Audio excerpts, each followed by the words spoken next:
Hey, what's up guys? This is Anthony from Anthony's Customs, and for this review, we are looking at the SH Figuarts Iron Man Mark 6 Battle Damage Edition. I think it's funny, I don't know. It has battle damage in like these parenthesis type bracket things, but also says edition, which goes with the battle damage, so that's kind of weird. Anyway, this is the newish version, another Iron Man figure from SH Figuarts. It's in some ways one of the best ones that they've done, and in other ways it's not all that good. We're going to talk about that, so let's go ahead and get him off the stand and take a closer look.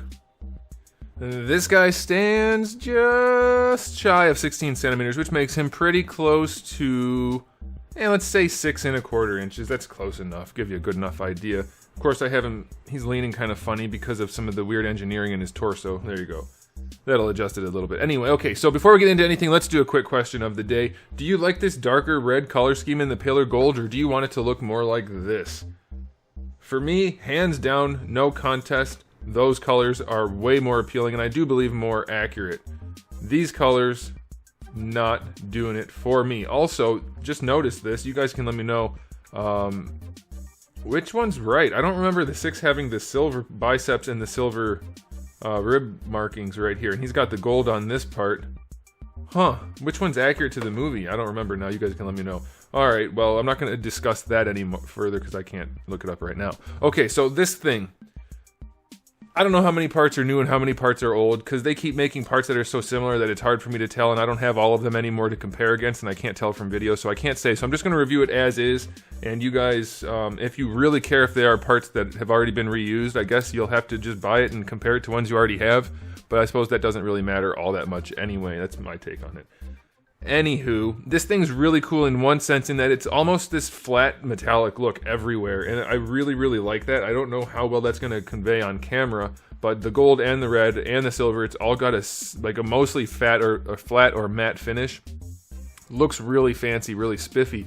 I don't think that's necessarily that accurate though. I mean, he wasn't glossy in the movies, but it does have a very, I don't know, it's a weird, it doesn't look right. It looks weird. It looks cool, but not accurate as far as I can remember. And also, again, the colors being dark and dull. Not quite right. They did do a good job with the proportioning on this guy. I think it looks pretty good for as far as figures. He definitely looks better from like a 3/4 view or a side view. From the front, he still doesn't have quite the bulk I think he should have, but it does look good. The eyes, we have the white paint behind clear plastic again. Same thing for the chest, although there's no white paint, obviously it's the arc reactor, but we have the clear plastic on there, and that looks pretty good. All the paint on here is super clean. Obviously, like the line work and everything is very nice. The thing that bugs me the most, though, accuracy aside, is we have different colors of red throughout, and it's hard to notice because of the flat finish. You get different sheen on them, but the feet are much darker than the legs. The wrist plates, whatever you want to call these, metacarpal plates, they're much darker than the arms, and you have little spots of darkness. The hips are darker. It's very strange, like this is darker than up here. We do have some inconsistency, which isn't super obvious, and some people have trouble seeing red differences anyway, but even right here, you can see the darker red compared to the chest plate. That kind of stuff, I almost swore, that kind of stuff bothers me a lot because I do see the difference. I'm very sensitive to color accuracy, and that bugs me, so that's up to you if it bothers you or not, but it does look good. Other than those things I mentioned, it looks really good. It's very clean. Very clean sculpt and paint, other than those issues. So I'm going to go 7 out of 10 for Figuarts. We shouldn't have that much of a variance, and considering it's not as accurate as it should be, I think a 7 is a generous rating. Okay, so this is the Battle Damage Edition, so let's talk about all the accessories. They're not all battle damage. A lot of them are just guns and stuff, but that's okay. We do have the alternate faceplate, which the battle damage does look very nice on. They did a good job on that. We have the alternate chest plate, also a very nice job. That's cool. We do have alternate wrist or metacarpal plates that have the little lasers on them. That's nice. That's a good addition. We do have the fist hands that come on them in the package. Then we have 2 karate chop hands, 2 sort of relaxed hands, and then 2 repulsor blast hands with the pegs in them for the repulsor blast accessories, which we'll get to. We still don't have painted repulsor blast hands. Unacceptable at this price point. So for those peg holes, we do get 2 different sets of repulsor blasts, one long and one short, and then we also get a set of repulsor blasts for flight, and we get some blasts for his feet for flight also. So plenty of options there. I mentioned the wrist laser thingies. We do get 2 wrist lasers, which are very cool, except mine are 2 different colors. That's kind of irritating. Near the hands, we have forearms, and he does have the interchangeable forearms with the little shooty thingies that stick out, so that's a cool addition. I like that.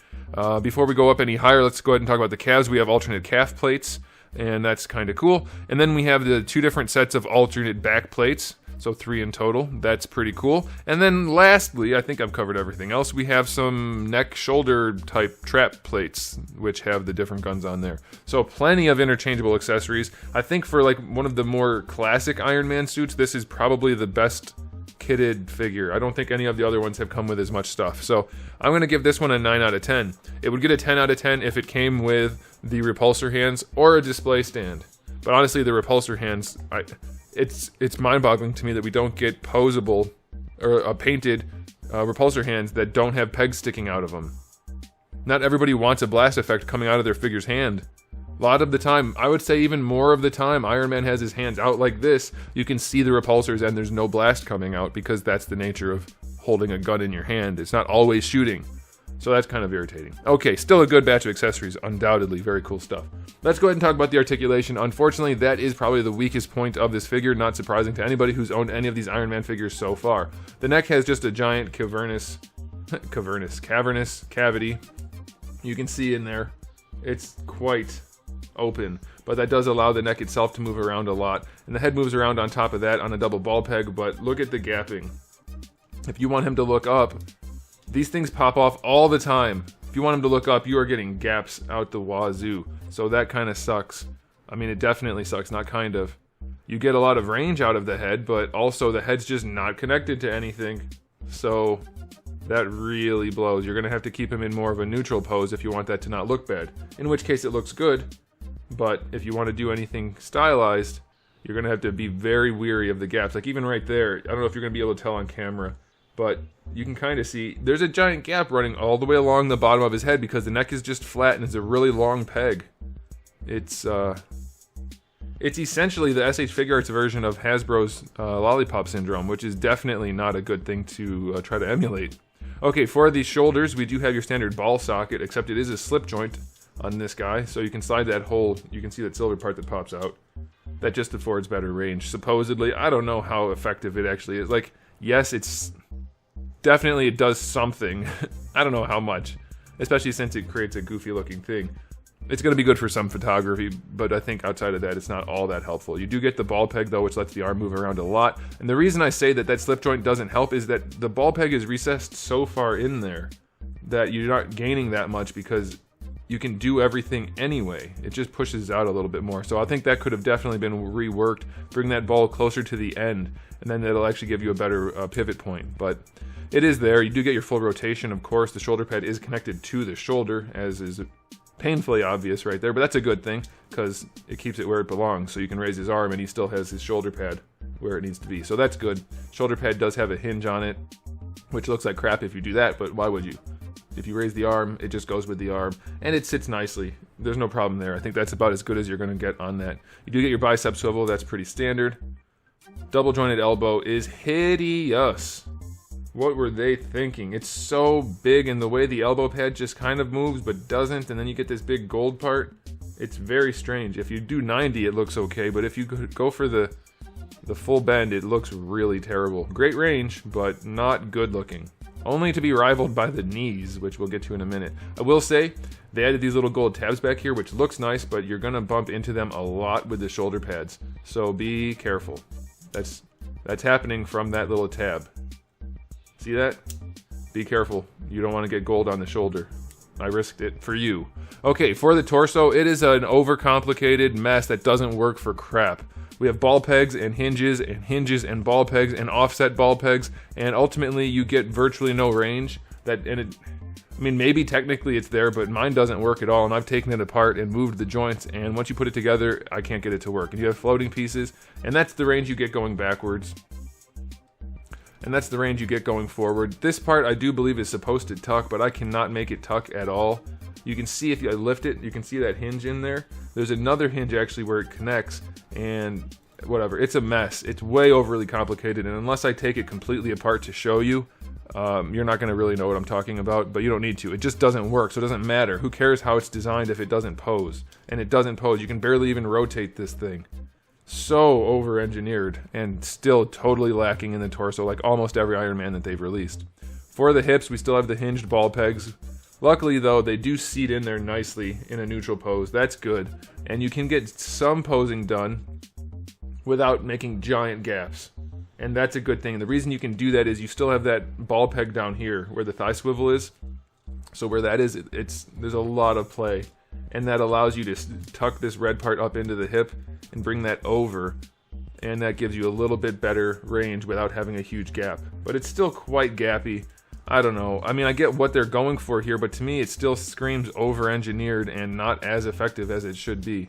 They go to the side well enough.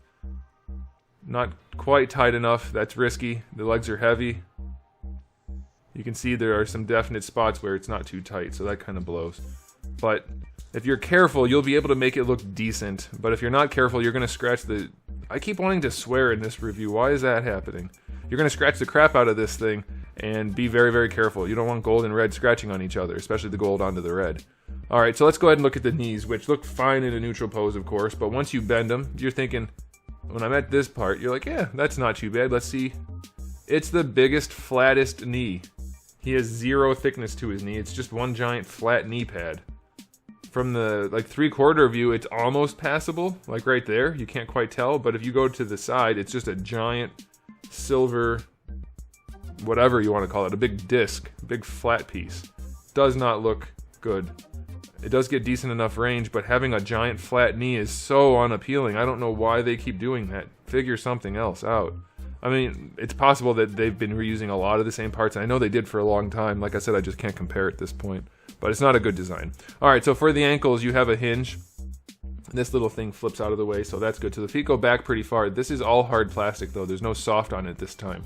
So bringing the foot forward is really a non-possibility. That's English. It doesn't go forward at all. You do get the toe hinge, which is decent enough. And it is all die cast down here, so it gives them a little bit of weight, and that's kind of cool. But like I said, it's the wrong color. Anyway, you get an ankle rocker in here, which works well enough. I mean, you're going to be okay. And this is, like I said, hard plastic, but you can still get a decent ankle rocker out of it, so that's okay. And technically, you can rotate it also, but you probably don't want to do that too much. And it's kind of floppy. Yeah, the engineering on this guy is usually, in most cases here, it's overly complicated and not effectual. Some of it looks fine, some of it works fine, but overall, it's not well designed from an engineering standpoint. It's like they said, it's Iron Man, it needs to be complex. The more complex the engineering, almost always, the less it works. Less effective it is. It doesn't need to be the case. Unless it actually needs to be the case. So for the engineering on this guy, the articulation, it's only going to get a 5 out of 10. The torso is trash, the knees are ugly, the elbows are ugly. Oh, I didn't tell you the wrists. I got distracted. The wrists are just basic ball pegs. Like super... I think it's funny that they did that. Ball pegs for the wrist, ball pegs for the neck. Everything else has a million hinges and ball pegs all glued together and taped up and everything. But yeah, not a good range, not a good set of articulation. 6 out of 10. Not happy about it. Once you find a pose you like, you'll be okay. If you want a neutral, like, armory pose, then you're going to be fine, obviously. But dynamic posing is going to be a trick on this guy. Pain in the butt. Also, there's some weird shading issue on this right here on mine. I don't know if you noticed that. There's a bright spot on his hip. Okay, so final verdict on this guy. It is one of the better looking Iron Man figures in some ways, but in other ways it misses the mark entirely, being inaccurate and, well, inaccurate. Largely inaccurate. That's the problem. So, it looks good enough in some ways. It depends what you care about. Accessories are pretty cool. We're missing a couple, but otherwise the accessories are top tier. So that's a really good thing. And the articulation is par for the course for the Figuarts Iron Man figure. So really, if you're already into this line, you're not going to be really upset with anything that you are getting in this. You're going to be used to it. But if you're new to it, you need to have seen this video. And if you haven't, then you're not hearing what I'm saying. But it would be a good thing for you to see it. Anyway, okay, final verdict on this guy, 7 out of 10. The accessories are awesome. Some aspects of the aesthetics are good, but some are not. And the articulation is not good overall. So 7 out of 10. Too expensive for too many problems in the engineering department. Accessories are nice, but if the figure can't pose, you can't use them. So there it is, guys. Thanks for watching. If you enjoyed the video, please do give it a thumbs up. If you didn't, you can give it a thumbs down. That's okay, too. And if you haven't subscribed, you might want to. I'll have new videos almost every single day in the very near future. And I do have thousands already on the channel just waiting for you to watch them. So make sure you come back for all of that.